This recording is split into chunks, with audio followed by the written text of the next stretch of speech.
என்னுடைய நண்பர் குமார்னு ஒருத்தர். அவர் ஒரு அலுவலகத்தில் அந்த கிளை மேலாளராக இருந்தார். அப்போ அந்த கிளை மேலாளர்னால் அங்கே ஊழியர்கள் இருப்பாங்க, பலதரப்பட்ட மக்கள் இருப்பாங்க, முகவர்கள் இருப்பாங்க, வளர்ச்சி அதிகாரிகள் இருப்பாங்க. இப்படி அந்த நிறுவனத்தில் நிறைய பேர் இருப்பாங்க. அவங்க அவங்க கோரிக்கைகள்லாம் எடுத்துகிட்டு நம்ம நண்பர் குமார்கிட்ட வருவாங்க.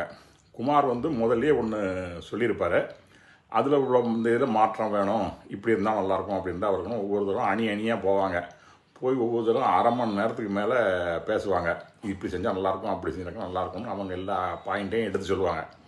நம்ம நண்பர் குமார் எல்லாத்தையும் நல்லா பொறுமையாக சிரிச்சுக்கிட்டே கேட்டுட்டு, அப்படியா சொல்கிறீங்க, சரி சரி, அது அப்படியா, சரி சரி அப்படின்னு நல்லபடியாக பேச்சு கொடுப்பாரு.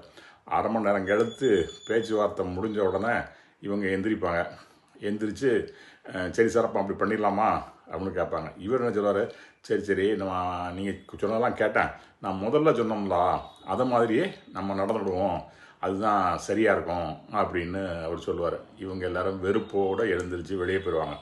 போகும்போது என்ன சொல்லுவாங்கன்னா, ஒருத்தர் சொல்லுவாங்க, நான் தான் இப்போ இவர்கிட்ட போகும்போதே வேண்டான்னு சொன்னேன், நீ தானே போய் அவர்கிட்ட பேரணுன்னு சொல்லுன்னு அவங்களுக்குள்ளே சண்டை போட்டுட்டு, இவர்கிட்ட போய் நீங்கள் கேட்க வந்தீங்களா அப்படின்னு சொல்லிட்டு அவங்க சண்டை போட்டு போயிடுவாங்க. ஸோ இப்படி அந்த எது சொன்னாரோ அதை பூரா காது கொடுத்து கேட்பார். ஆனால் அவர் என்ன நினச்சிருக்காரோ அந்த முடிவை தான் அவர் அமுல்படுத்துவார். அந்த குமார் ஒரு போற்றுதலுக்குரிய ஒரு நண்பர். யாருக்கும் எந்த பாகுபாடும் காட்ட மாட்டார். அதனால் யாருக்கும் இவர் மேலே ஒரு புகார் சொல்லக்கூடிய அளவுக்கு ஒன்றும் கிடையாது. நல்ல சிறப்பாக நடத்துவார்.